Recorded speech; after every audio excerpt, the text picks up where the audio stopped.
Okay,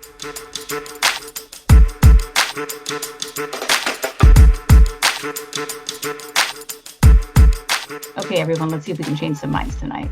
I hope that if you think COVID is over, that by the end of the segment, you change your mind and realize we got to still pull together as a collective and think about all the people who have yet to be vaccinated or can never become vaccinated. So to that note, we're going to kind of look at the Midwest here, and kind of what's going on. Because as you know, like when we're talking about COVID in the U.S., it depends on the state and the region you're looking at. Because you have some states that have close to, if not have surpassed 70% vaccination rates, and you have some states like Missouri and Arkansas, for example. Missouri, which is 39.4% vaccinated, and Arkansas, which is 34.6% vaccinated, and that's their fully vaccinated rate, right? And so I just kind of want to give those numbers at the beginning to kind of frame where we're going this conversation. You have, so if you look at like per 100,000 people, I believe, is it in Missouri, Springfield, Missouri specifically, it's 15.5 new cases per 100,000, which Correct. is the second highest rate in the country, behind, I can't remember which state it is. Arkansas. It was Arkansas. Okay, perfect. So, and I'll kind of leave it there. And just also too, the World Health Organization said that the Delta variant is on track to become the most dominant strain worldwide, and it's the one that's making all the children sick, despite the fact that they told us COVID was fine and how we should just infect children so we can get to herd immunity. We still don't have vaccines approved for ages 2 through 11. And there are people with some really hard back to school stances right now. And like, I'm totally like, we totally have to address the fact that we're failing our young people right now. Like, we're totally failing them. I don't know if going back to school is the right option, if we could even facilitate that. But like, if that's not the option, we still have to do something different than what we're doing right now, like as a country. Like I don't know how to do that. But like, communities have to do something different, because like this lost time is so crucial to like a child's development and stuff. And I'm really, really, really worried about this generation, what it's going to kind of manifest itself to look like in about 20 years, even 10 to 20 years. So. Yeah, it's really interesting. I was watching some school board meetings from maybe about, I think it was in May, and the biggest complaint that the parents had was wearing masks. You had like 5 people, they let 5 people talk, and all 5 people complained about wearing masks. And I think, I got to admit, I didn't know too much about the Delta variant. I mean, we've been relaxed a little because my whole family's vaccinated. My kids are 13 and 16. And then my wife and I are both vaccinated. And so I think we've grown a little bit complacent. And I was just reading that they're saying that you may actually need a 3rd dose of the vaccine now, according to a CNN article I'll post in here. But the complacency that we're going through right now, but I also think it's a mix of fear too, right? Like, they don't want to close back down. I think they're afraid of what's going to happen with like last summer, people storming the state capitals, people rioting in the streets because they have to wear masks, people showing up in guns. And when you see what happened in January 6th, I think that there is still a bit of fear on the part of state and local governments to go back and start tightening up again. That's just my opinion. Yeah, I agree. I think, I'm sorry, Matt. I agree. I think all these governors who ended their mask mandates, big mistake. They are afraid, but I think one variable is you're not going to have Trump with the same megaphone able to kind of amplify some of the animosity that would end up in attempts on governors and things like this. But to your point, it was kind of what happened in California. Newsom was doing pretty solid, even like public opinion. He was doing okay, even like with lockdowns originally and stuff.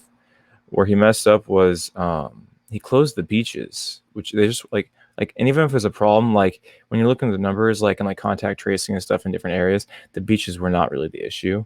And the backlash it got juxtaposed, like maybe the minor like problem that it was not worth it. And then because he got so much public backlash, he kind of fell off his own path and started to kind of go a little bit early on some things. Like he's dealing with the recall now. So that's the problem with this, is once to your guys' point, now that the masks are off, it's going to be really hard to get them back on because it's so freaking politicized. And I think some of the issues that I saw like up in Michigan were more communication issues. Like the governor put out an order, essential stores only. Well, what was happening was grocery stores like your Walmarts and your Meijer were closing off aisles. They were closing off like seed aisles, and they were closing off all these things because the governor had put out, we don't want garden stores open. We don't want home improvement stores open and things like that. So of course it gets interpreted that, oh, I can't even sell seeds in this store. And I don't know if you guys remember that whole, again, the misinformation of you're not allowed to sell seeds in Michigan. And so I do believe that there was some communications issues with, okay, we have these rules that we laid out.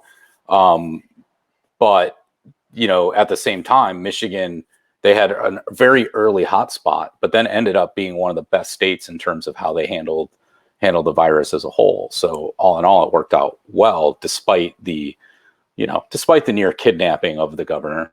Yeah. And there's so many layers here, because eventually it is going to get approved for 2 through 11. And then the schools are going to require it, because they require it for things like measles. So we're not in a global pandemic of measles. So they're obviously going to require the COVID one. And to whichever Matt said it earlier, yeah, there's going to be boosters, just because one, there's profit in boosters and we live in a capitalist nation. But Pfizer is already trying to get an FDA booster approved. So yeah, again, though, people, even if you don't have a mask mandate, you can still wear your mask and stand in solidarity with the children. I thought that was your guys' whole thing. Don't you really like children anti-maskers? It's like the Venn diagram of the Save the Children people and the anti-mask. It's kind of a perfect circle. Yeah, stand in solidarity with the children who can't get vaccinated, or the immunocompromised who can't get vaccinated yet. Because that's it right there. A lot of people who are anti-vax will kind of joke and say, oh, you got your vaccine. What are you worried about? Now you're protected. For me specifically, for example, it's really not about me, because more than likely, if I were to get COVID, I'm going to be okay, because I'm a relatively healthy young human being, right? But there's plenty of people who don't have the same immune system that I do, who might not be able to get a vaccine, for example, might be allergic to it or something. They themselves might be a little too dangerous for them to get a vaccine. But that's about 4% of people, I think. So it's not a large percentage of the population. But again, those people depend on the people around them to get the vaccine, so they significantly reduce their likelihood of being a carrier. Okay, because it's not enough to be able to handle the virus. What if you get the virus and you can handle it, but you pass it on to someone who can't handle it? That's the problem. That's the problem with your individuality and your selfishness. It's not about you in a pandemic, because we can all play host and pass it on to people around us. Okay, that's what vaccines are about. It's about herd immunity, because when you get the vaccine, it's not like it reduces your chance of dying, which it also does significantly. It's very preventative. Okay, it's not perfect, but it significantly reduces your chances of getting it to begin with, meaning the virus can't jump host to host to begin with. Yeah, and the fact that it just keeps mutating, if we continue down the path of not herd immunity, we'll just keep getting worse and worse mutations. Yeah, the R naught, which essentially means so if someone gets it, how many people they probably gonna pass it on to, right? The first when COVID first came out, we were thinking somewhere between 1 to 3. 3 is really freaking high, by the way. But 1 something. This new variant, and again, it's kind of depending upon where you are, right? But in certain areas, it's 7 plus. That's crazy. That's super, super infectious. Look at what happened to India, who, to Shai's point, a lot of times she brings it up and she's right too. They declared victory and they were wrong. So we're not learning. Accomplished. The Indian government, I don't know what the citizens, I'm not going to speak for the citizens, but yeah, the Indian government declared victory before it was safe for their citizens to declare victory. Yeah. Anything else you guys would like to kind of add up or add in there? Yeah, I'm not really sure what to call for, what to comment on, because the right thing to do is just to keep social distancing, keep wearing masks, to stand in solidarity with the people who are still vulnerable. That's what a real patriot would do.